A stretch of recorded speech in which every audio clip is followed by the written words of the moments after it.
ulit mag-edit. Tinapos ko yung ini-edit ko kagabi.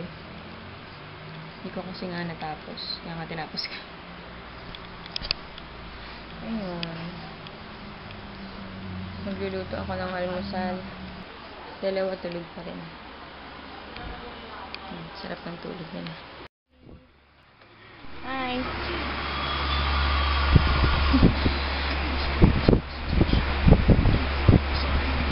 Nanood kaming basketball. Spurs versus Miami Heat. Ay! Ito, ayaw pang maligo. Anong oras na? Nagpaalam ka bang malilate? Wakas naligo din ang lalaking yan. Ang ikot ang uniform. Labahan ko to kagabi kaya nasa labas. Ang gulo na naman ng bahay. Pag nandito talaga yung mag-ama. Ang gulo-gulo lagi ng bahay. Mag-aayos muna ako ng kama.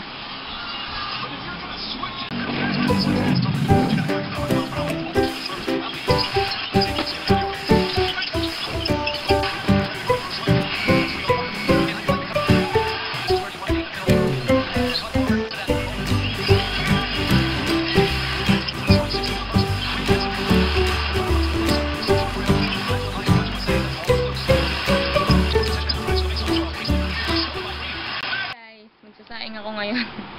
Nag-upload pala ako ng third vlog. Nung vlog ko nung June 9. Pero ngayong June 11 ko lang ma-upload. Kasi hindi ko na-edit agad. Kasi yung anak ko, nung nag-edit ako, sumingit. Nanood ng Lego movie. Kaya hindi ko natapos yung pag-edit. Kaninang umaga ko lang natapos. Ngayon ko lang ma-upload. So, habang nag-upload ako, magsasaing ako at saka papakainin ko si Chase. Kasi ngayon lang ako magsasaing kasi ang dami namin natirang kanin kagabi. Kaya, ayun.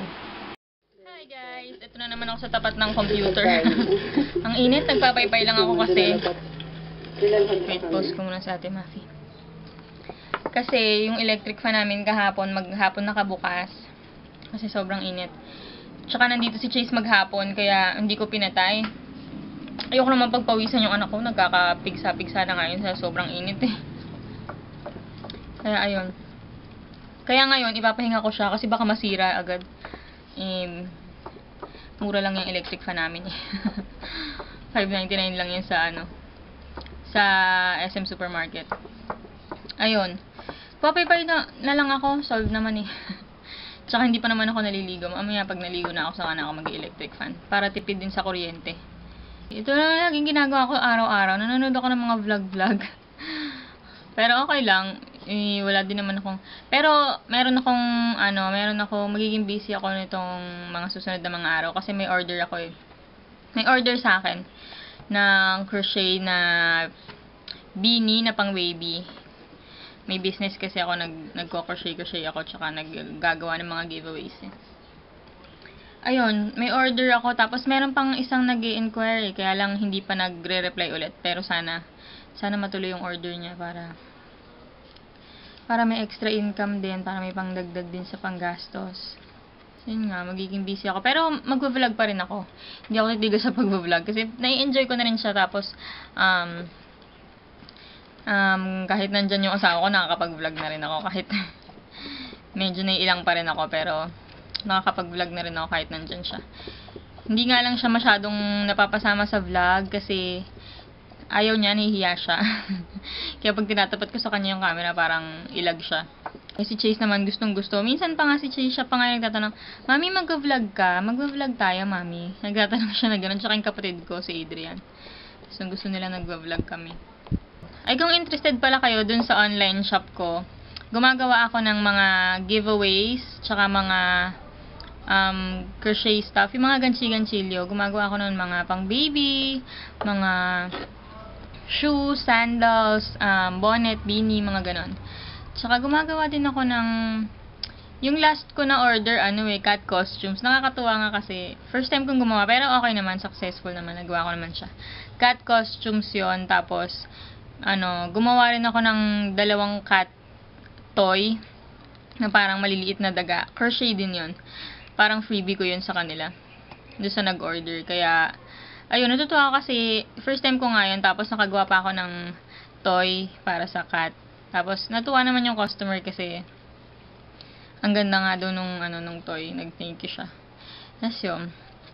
So, kung interested nga kayo, kahit interested kayo na i-check out lang or gusto nyo makita kung ano yung mga products na sinesell ko, ilalagay ko yung link ng online shop ko dito sa description box. Sa description box nitong video nito. Yun, ilalagay ko doon. So, click nyo na lang yun para matignan nyo yung mga items, yung mga products ko. So, yun. Medyo matagal na rin yung business ko na yun. Hindi ko lang masyadong pinupush yung pag-advertise. Ayun. Medyo matagal din kasi ako napatigil. Pero yung sa crochet, tuloy-tuloy pa din. So, yun nga. Sana check out nyo. Sana i-like nyo yung page. Kasi hindi pa ganun kadami yung likes ng page. Kasi hindi ko nga siya masyadong ina-advertise eh. So, yun. Sana i-like nyo yung page. Hi guys. Hindi pa ako. Nag-electric pa na ako kahit pa ako naligo. Kasi ang init. Ang tawag dito. Tsaka pinalamig ko yung laptop. Umiinit kasi. Wala akong laptop cooler. Kakain ulit ako ng walang kamatayang fish cracker. Sarap eh. Tapos, ang drink ko ay tubig lang. Tubig din pag may time.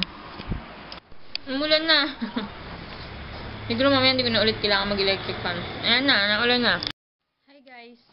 Ito na naman ako. Nagkikrave na naman ako ng pagkain na hindi ko malaman kung ano. Kanina pa ako kumain. Kumain ako ng fish cracker, kumain ako ng kanin, kumain ako ng sampalok. Fish cracker ulit, sampalok ulit. Pero hindi niya talaga satisfy yung craving ko. Kaya, busog na ako, pero hindi pa rin ako satisfied. Parang may hinahanap pa rin ako na gusto kong malasahan. Hindi ko naman malaman kung ano, nakakainis. Ang laki-laki na ng tiyan ko kasi kain ako ng kain para lang matigil yung pag-crave ko. Ayoko na. Iinom na lang ako ng tubig. At saka, bibisihin ko na lang yung sarili. Kanina inaantok ako, kaya lang, humiga ako sa kama, tapos binuksan ko yung TV. Hindi na ako nakatulog, nanood na lang ako. Eh, ngayon naman, nag-iisip ako na magagawa, kaya titingin muna ako. Tingin ako sa Pinterest kung ano pwede kong gawin. O kaya sa YouTube. Wala akong magawa eh. Hi guys. Magbababay na ako kasi naantok na ako. Maikli lang yung vlog ngayon na. Pasensya na kasi konti lang yung nakuha kong footage. So yun, good night. Bye-bye. Bukas ulit. Kumain kami ng Belgian waffles sa SM, yung ano yung cheese? Ham with cheddar cheese. Ang sarap, nasarapan siya, nagustuhan niya, kaya nagpapagawa siya nun. Kaya lang, yung gagawin ko ngayon, walang ham, cheese lang. Tsaka hindi cheddar cheese. Ano lang, regular lang na cheese. Itong nasa pack lang na cheese. Pancake. Ang gagawin ko, nag-slice na ako ng mga cheese. Ang gagawin ko, lalagay ko siya sa half part lang.